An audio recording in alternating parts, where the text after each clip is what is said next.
আজকের ডেইলি ব্লগে আমি দেখাবো যে কীভাবে কোনো নিমন্ত্রণ ছাড়াই একটা বিয়ে বাড়িতে গিয়ে আমি খাওয়া দাওয়া সেরে ব্লগও কমপ্লিট করে বাড়িতে চলে এসেছি। হ্যাঁ, আজকে ডেইলি ব্লগটা তোমরা দেখতে থাকো, অবশ্যই মজা পাবে। তো হ্যালো গাইস, গুড মর্নিং। সকাল সকাল কিন্তু আমি ঘুম থেকে উঠে পড়েছি। কালকে রাতের ঘুমোতে প্রায় 2:37 বেজে গেছিলো, সেটা তোমরা আগের ব্লগেই দেখেছো। আর আজকে সকাল 5টা না বাজতেই আমি ঘুম থেকে উঠে পড়েছি, তার কারণ আজকে একটা শ্যুট আছে। তবে যার সাথে আমি শ্যুটে যাবো সেই ভাই ফোন হচ্ছে না, তার মানে যাবে কি যাবে না আমি এখনো বুঝতে পারছি না ভাই। টেনশনে পড়ে গেছে পুরো। যাই হোক, সে তো ফোন তুলছে না, যাও একটা আমাকে তো ব্যাকআপ প্ল্যান বানাতেই হবে। তাই আমি নিজেই রেডি হয়ে নিই, তারপরে ওকে ফোন করে যদি পাই তো ভালো, না হলে কোনো ব্যাকআপ প্ল্যান ট্রাই করবো। সকাল সকাল উঠে কিন্তু আমরা বেরিয়ে পড়েছি কাজে। আর ভাইকে আসতে ভাই কতক্ষণ বলেছি, 1 ঘন্টার বেশি লেট করেছে। তো তারপরে আমরা কাজে যাচ্ছি। তো চলো তাড়াতাড়ি, এদিকে ক্লায়েন্ট গেলে তো আমাদের গল্পে ছাড় দেবে সেটা বোঝাই যাচ্ছে।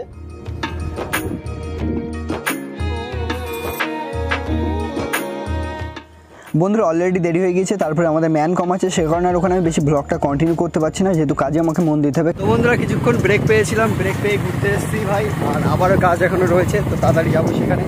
গাইস, ব্রেক পেয়ে প্রথমে চলে আসলাম পাড়ার এক দোকানে। আর এখানে সেই বন্ধুকে সিগারেটের ব্যবস্থা করে দিলাম। আর আমি তো এসব খাই না ভাই, সে কারণে একটু প্রবলেম। আর গাইস, এবার কিন্তু আমার কাজের শেষে আমরা বেরিয়ে গেলাম একটা দাদার বাড়িতে। হ্যাঁ, আমি একটা দাদার বাড়িতে যাচ্ছি, সেখানে আমার একটা ক্যামেরা রাখা আছে, সেটাকে আনতে যেতে হবে। তো এই গ্রামীণ রাস্তা দিয়ে যাচ্ছি ভাই, সত্যি রাস্তার দুধার দিয়ে সত্যি আলাদা একটা লেভেল ভাই। ও ভাই, আর এই রাস্তাটা প্রথমে ভেবেছিলাম ভাই ভুল রাস্তায় ঢুকে পড়েছি, এর বিলের মাঝখান দিয়ে যাচ্ছি। তারপরে বুঝলাম না ভাই, এটাই গ্রামীণ রাস্তা। সত্যি ভাই অসাধারণ লাগছে। আর রাস্তাটা তোমাদের কেমন লাগলো অবশ্যই কমেন্ট বক্সে জানাতে ভুলো না ভাই। সত্যি একদম পুরো চোখ জুড়িয়ে যাওয়ার মতো।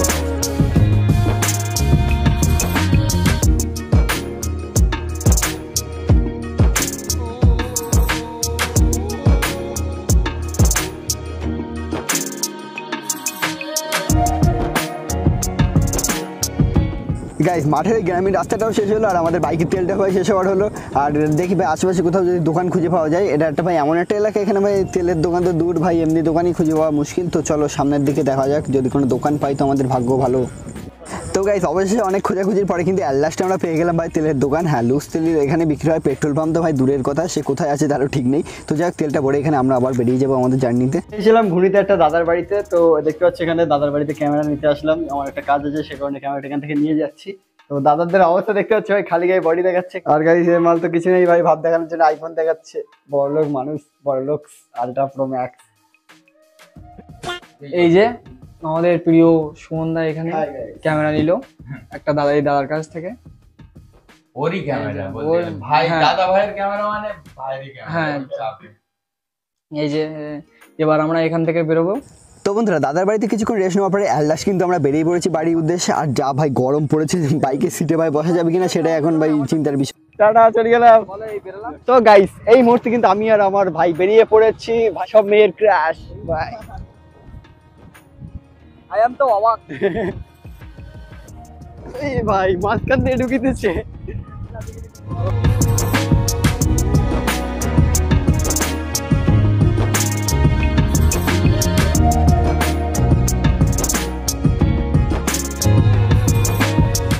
এই ভাইয়ের বাড়ি আমার বাড়ি থেকে অনেকটাই দূরে। ভাই বললো যে তার একটু ফটোশ্যুট করার ইচ্ছা হয়েছে, তো সে কারণে আমি ভাবছি যে আমার বাড়ি থেকেই সকালের যে খাওয়া দাওয়া সেটা কমপ্লিট করে আমরা কিছুক্ষণ ফটোশ্যুটে বেরোবো। আর আজকে যেহেতু আমার কলেজ ছুটি আছে, তো বন্ধুরা আমরা কিন্তু চলে এসেছিলাম ফটোশ্যুটে। আর দেখা গেল এদের সাথে, তো আমরা যাবো এখন শুট করতে।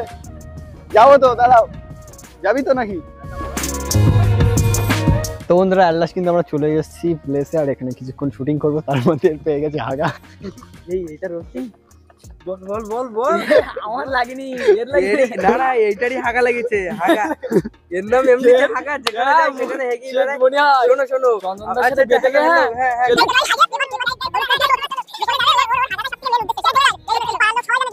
আর এই যে হাগার মাস্টার, এই বড় বড়। ঠিক আছে গাইস, পরের ব্লগে দেখাবো ওর কি অবস্থা হয়। ঠিক আছে বাই। পুরো একদম আব্দুর কোন তো ওর হাগা, ওর ওই হলুদ গু। তো বন্ধুরা, সন্ধে হওয়ার সাথে সাথে কিন্তু বেরিয়ে এসেছি। আর এখন যাচ্ছি ভাই বিনা নেমন্ত্রণে বিয়ে বাড়ি খেতে। হ্যাঁ, বিনা নেমন্ত্রণে না, ক্যামেরার ব্যাগ নিয়েছি আর সাথে ক্যামেরাও নিয়েছি।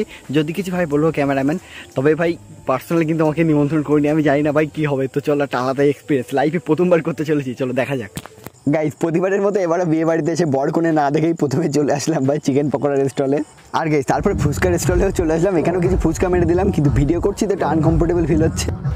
গাইস, এখানের সাথে ভালোই ছবি তুলছি, তেমন কোনো এখন প্রবলেম হয়নি। আর চেনাশোনা ফটোগ্রাফার দাদারা রয়েছে বলে অতটা অসুবিধা হচ্ছে না। ভাবছি ওদের সাথে কাজ করতে এসেছি, যাই না কি হবে, চলো। গাইস আমি সফলভাবে আমার খাওয়ার কাজ চালিয়ে যাচ্ছিলাম, যদি কোনো ঝগড়া ঝামেলা কিংবা কেউ জিজ্ঞেস করেনি যে কোন তরফ থেকে এসেছি। গাইস অনেক ভয় অবশ্যই কিন্তু সাকসেসফুলিভাবে খেতে বসে গেলাম, কিন্তু অনেকেরই নজর আমার দিকে ছিল, তার কারণে আমি ভিডিও করছিলাম সে কারণে।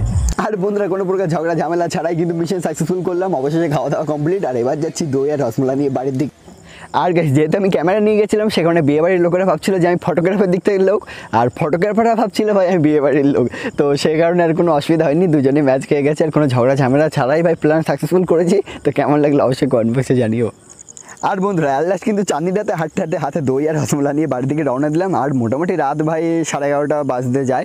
তো চলো এবার বাড়ির দিকে যাওয়া যাক। আর হ্যাঁ এই ব্লগটা কেমন লাগলো অবশ্যই কমেন্ট বক্সে জানাও। আর আমি কোনো ঝগড়া ঝামেলা করতে চাইনি, সে কারণে ভাই চুপি সারে খেয়ে দিয়ে চলে এসেছি। তো কেমন লাগলো জানি।